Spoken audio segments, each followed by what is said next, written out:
Hi, so today I'm going to do another fiddle tutorial, only this time it's going to be about tips on how to play with a straighter bow. And by straighter bow, I mean that the bow is parallel to the bridge or perpendicular to the strings for an entire bow stroke. So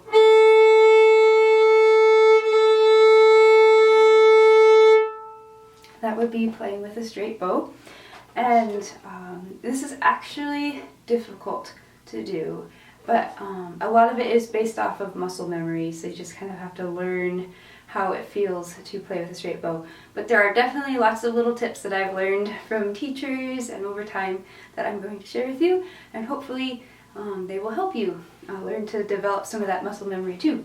So to kind of demonstrate the difficulty of this, here is the typical view that one would have if they were playing the violin.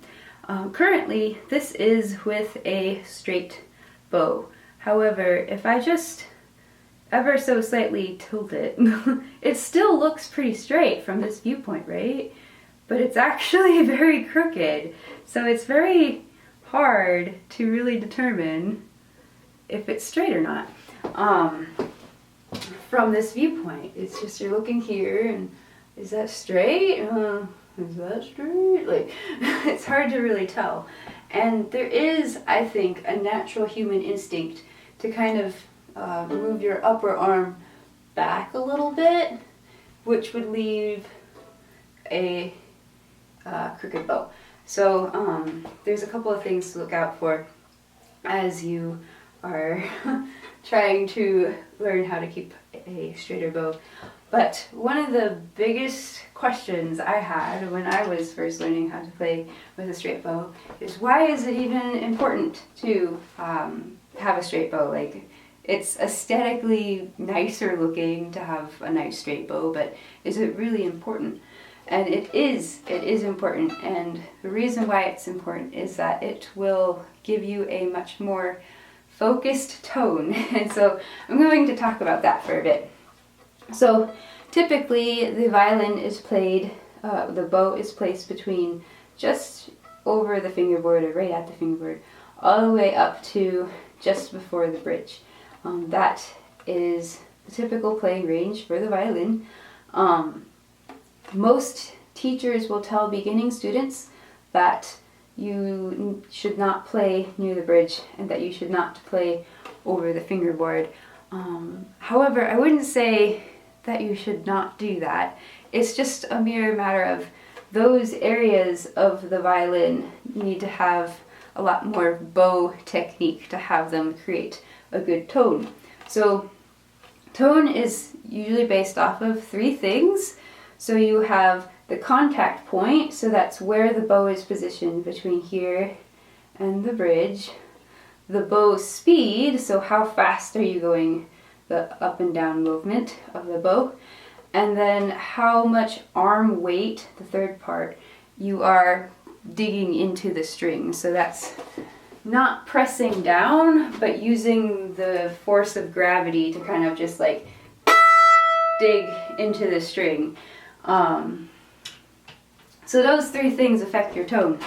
And typically you would want a faster, well, you could have like a faster bow at a lighter arm weight over here near the fingerboard.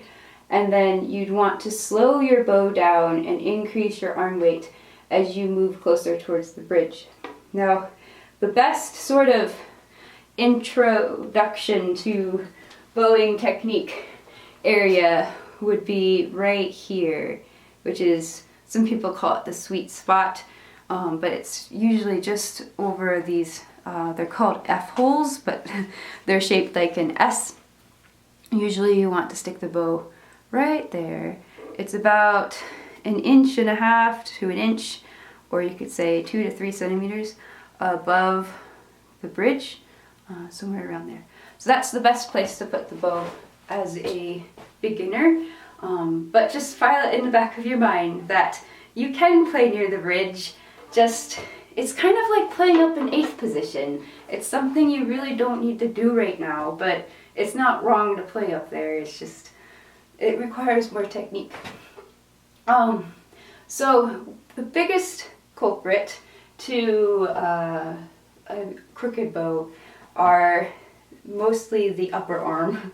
So the upper arm should move. It definitely should move, but its primary movement should be like an up and down elevator movement. So this will, this is how you change strings. You just move your upper arm upwards to go to a lower string. So it's like, it's on the top floor for the G string. It's on a second to the toppest floor for the D string. It's one floor lower for the A. And it's on the bottom floor for the E. So that's what the upper arm is doing.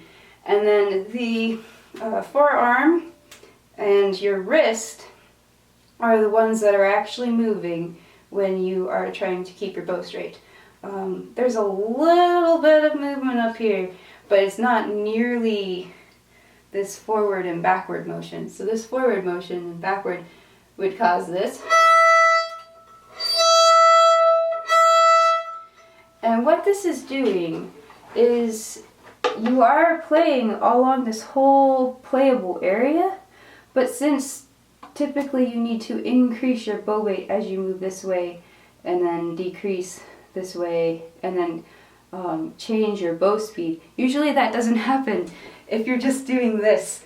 You're typically playing with the same arm weight and the same speed, so it ends up making a lot of wispy harmonic sounds. Versus contrast this to, so what changed is, I'm going to try to do this, this is going to be kind of hard. I'm going to do it on the A. This upper arm is steady. The elbow will open out like this, while the wrist starts to bend upwards. Well, your fingers start to point a little bit up to that way, sort of, slightly. So the elbow is opening up, and the wrist is, this is hard to do and talk at the same time, the wrist is starting to arch this way. And then to close it, the wrist starts to bend and with the elbow, so it's kind of doing this sort of fluid, like the wrist is sort of doing this, and the elbow is opening and closing. So this kind of like is a bit of a weird wrist motion, and something that requires a lot of practice.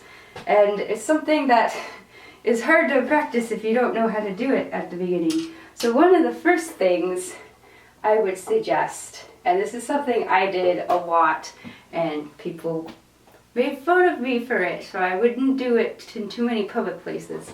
You can literally grab any object. You don't need a violin to do this. And you can put up your imaginary violin with your comb, and then you can put it down, and you can just look, and you can check if your comb is straight and it's coming straight at you or not. You can tell right away if you're doing this or if it's like crooked, because you can look right at it. It's very convenient.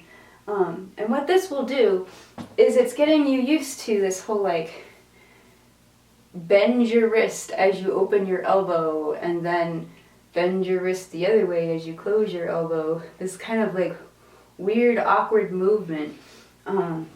Now, a lot of people will show concern if you are playing an imaginary violin with a comb, or a spoon or a pencil, but it does work. It's just one of those things that people are like, what are you doing? The next tip to help prevent, while you're actually practicing, to help prevent this sort of backwards feeling. I do think it is a bit natural to want to keep your elbow a little bit backwards, but that would create a crooked bow. It just feels a little bit more comfortable. Just kind of like stick it back there a little bit. I'm going to move the camera so you can see. But one way to practice preventing that is to literally put your shoulder against a door. That's a door right there. And then you put your upper arm also against the door. And this prevents you from going any further back. You don't want to like start lifting your shoulder off the door. You want to make sure your shoulder is always against the door. Now you can like lift your upper arm off the door to get to some of the like deeper lower notes, but when it goes back down, it's gonna run right into the door and you won't be able to go backwards. So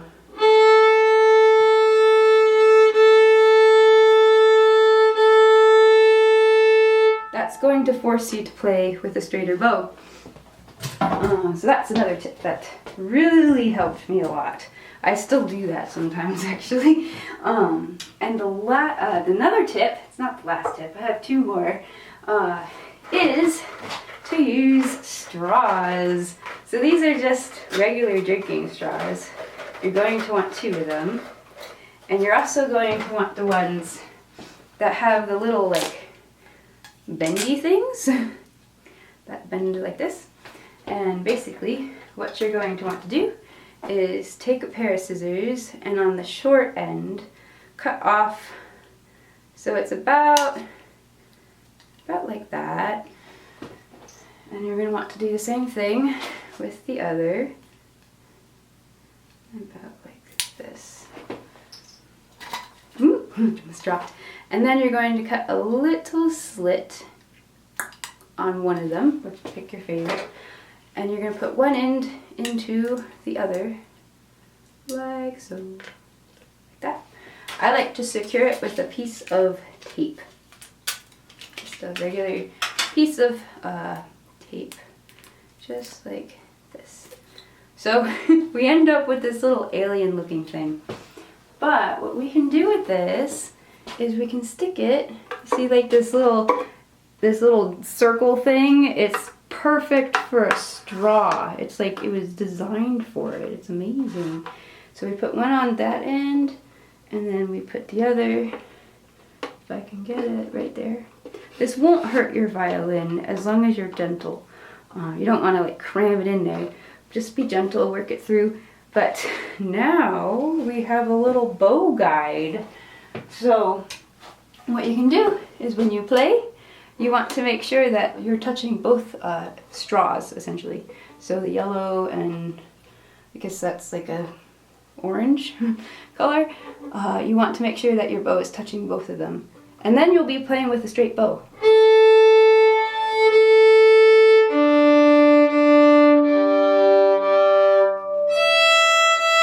And you can just practice all the songs you want, and then you'll have this little bow guide.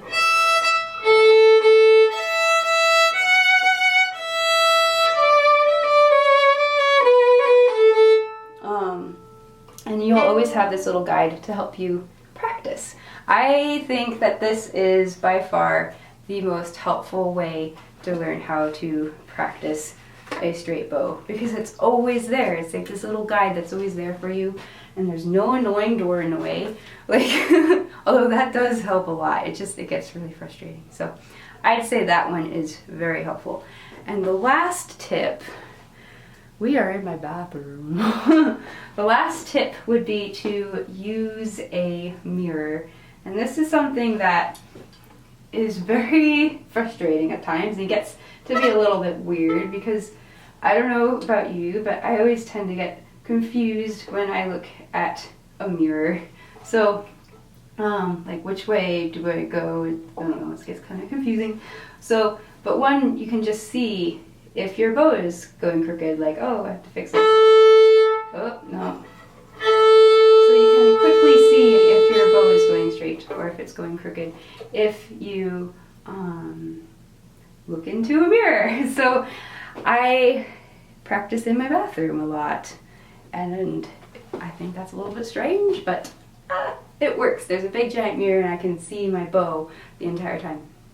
So those are 4 tips. So we have the wall, we have the comb, or a pencil or whatever, an imaginary violin bow, and then we have the straws, and the mirror. So I personally think that the straw is by far the most helpful.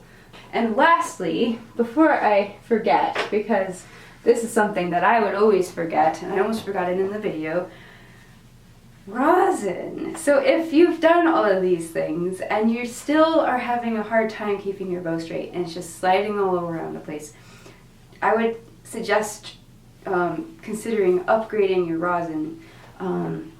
It doesn't have to be super expensive. I used this rosin for a long time, and it says that it was, you won't see that, but it was $5.15. So, but it was like way leaps and bounds better than the kit rosin. So I would suggest upgrading to a higher quality rosin. I currently use William Salcho, I hope I said that right, New York rosin. This was, I think it was like $16, and it's the light golden rosin, and I really like this rosin. This rosin's really cool. So I hope this video has helped you with some ideas on how to practice with the straighter bow, and thank you for watching, and I hope you have a great rest of your week.